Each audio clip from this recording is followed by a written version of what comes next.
लोक प्रशासन के विद्यार्थियों नमस्कार। आज हम आपको आपके जो सिलेबस में लोक प्रशासन के अध्ययन के जो उपागम हैं, दो उपागम आपके शास्त्रीय उपागम और मानवीय उपागम।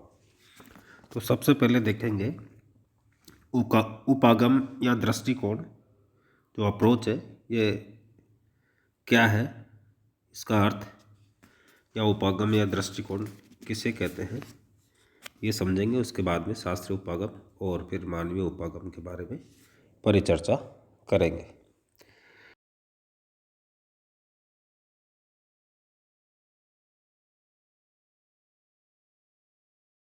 प्रयुक्त कसौटियों और अनुसंधान के लिए ली गई आधार सामग्री आती है, या सामान्यतः अर्थ में इसको ये कह सकते हैं कि जो मानकों का एक समूह जिसके आधार पर सैद्धांतिक विचार विमर्श के लिए प्रश्न और आधार सामग्री लेने या छोड़ने का निर्णय किया जाता है, उसे उपागम कहते हैं।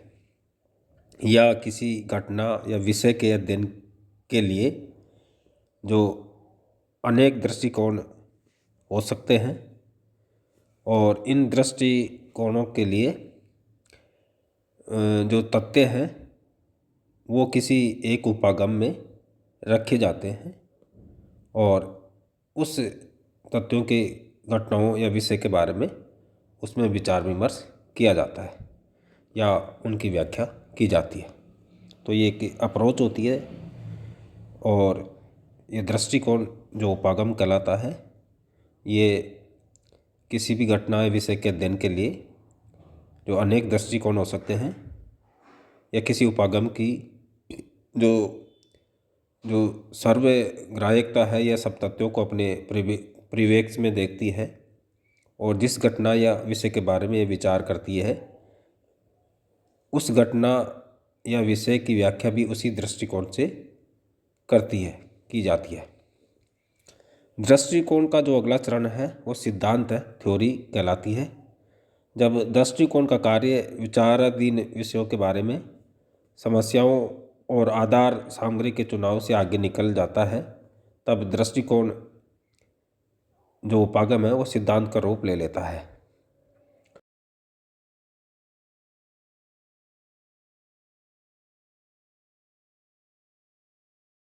इस विवेचन या दृष्टिकोण के लिए करते हैं, और जबकि अन्य कोई बहुत सारे लोग इसे व्याख्या की चरम परिणति भी कहकर पुकारते हैं। तो कहने का अर्थ है कि जो उपागम है ये सिद्धांतों का से पूर्व विषय की जो समस्या है और तथ्य है, समस्या है, प्रश्न है, उनकी अनुसंधान की जो सामग्री है वो सामग्री एक उसमें रखी जाती है, उसको हम समूह में रखी जाती है, उसको हम उपागम या दृष्टिकोण कहते हैं।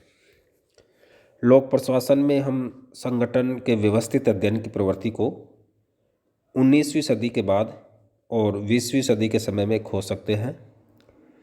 Luther Gulick, Urwick, Henry Fayol, F.W. Taylor, Max Weber, Elton Mayo, Chester I Barnard, Herbert Simon, Douglas McGregor, Maslow, Fredericks ऐसे विचारक की रचनाओं ने संगठन के वैज्ञानिक दृष्टिकोण के प्रयास किए। लूथर गुलिक, उर्विक ने अपने तथा अन्य लोगों के अनुभवों और अध्ययनों को एकत्रित करके प्रशासन या संगठन के सामान्य सिद्धांतों का निर्माण में योगदान दिया। अपने प्रयोगों के आधार पर F.W. टेलर ने संगठन के कार्यकुशलता और मितव्ययिता में सुधार के उद्देश्य से व्यापक वैज्ञानिक प्रबंध के सिद्धांत निर्मित किए। उसी प्रकार जर्मनी समाजशास्त्री मैक्स वेबर ने नौकरशाही के अवधारणा पर ध्यान केंद्रित किया। अल्टन मेयो ने मानवीय संबंध सिद्धांतों और साइमन ने निर्णय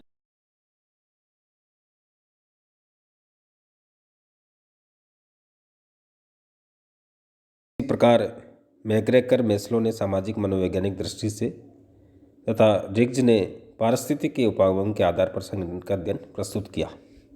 कहने का अर्थ कि लोक प्रशासन में जो संगठन लोक प्रशासन जो संगठन के रूप में जो अध्ययन किया और बहुत सारे विचारकों ने इन संगठन के सिद्धांतों की रचना की। तो जो इन्होंने संगठन की जो रचना की, उन संगठन की रचनाओं को अपन एक ग्रुप में रख सकते हैं। जैसे जो परंपरावादी विचारक हैं, उन्होंने लूथर गुलिक है, उर्विक है, हेनरी फ्यूएल है, और उसके बाद में टेलर है, मैक्स वेबर है। ये शास्त्रीय उपागम में रख सकते हैं, कुछ नव शास्त्रीय उपागम में के रख सकते हैं, और बाद में जो अल्टन मेयो और चेस्टर बर्नार्ड, हर्बर्ट साइमन और बाद में मैकग्रेगर, मैस्लो, इनको अपन मानवीय दृष्टिकोण में रख सकते हैं। और फ्रेडरिक्स है, वो पारिस्थितिकी उपागम के थ्योरी को विकसित करते हैं। तो अलग अलग विचारकों ने लोक प्रशासन के संगठन के जो सिद्धांत दिए, उन सिद्धांतों के आधार पर अलग अलग समूह के रूप में उपागम निर्मित किए गए। आधुनिक संगठन उपागम आज भी विकास की प्रक्रिया में है। संक्षेप में विभिन्न विचारकों और विद्वानों ने संगठन का अध्ययन विभिन्न दृष्टिकोण उपागमों से किया है। इन उपागम को अपन अलग अलग में उसमें रख सकते हैं। जैसे शास्त्रीय उपागम मैंने बताया, लूथर गुलिक और उर्विक को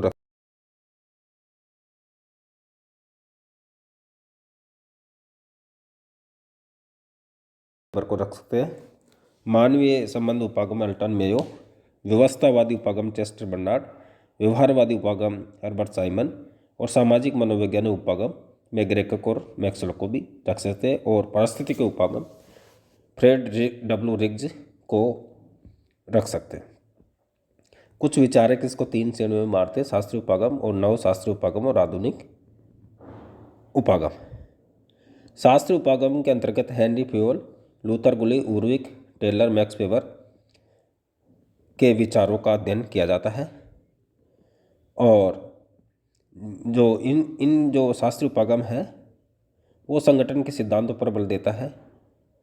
टेलर जैसे प्रबंध का मॉडल है वैज्ञानिक प्रबंध के, वैसे ही वेबर का नौकरशाही मॉडल प्रस्तुत करते हैं। इन विचारकों ने संगठन में कुशलता और मितव्ययता पर जोर दिया। इसी प्रकार नवशास्त्र उपागम के अंतर्गत मेरी पार्कर फोलेट है, अल्टन मेयो है, रोथलिस बर्जर है, मैकग्रेगर है, डिक्सन है, मैक्सवेल आदि विचारकों का अध्ययन किया जाता है। प्रसिद्ध ऑर्थोनॉन प्रयोग जो नवशास्त्रीय उपागम की नई दिशा मिली है, अब मानवीय व्यवहार के अध्ययन पर जोर दिया जाने लगा। सामाजिक मनोवैज्ञानिक परिप्रेक्ष्य में संगठन मानव के अध्ययन की तरफ रुझान बढ़ा है।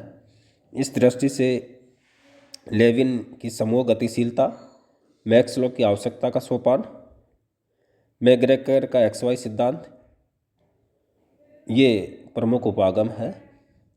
जो आधुनिक उपागमों को में हर्बर्ट साइमन का निर्णय निर्माण प्रतिमान, बर्नार्ड का व्यवस्थावादी उपागम और रिग्स का पारिस्थितिक उपागम उल्लेखनीय है। तो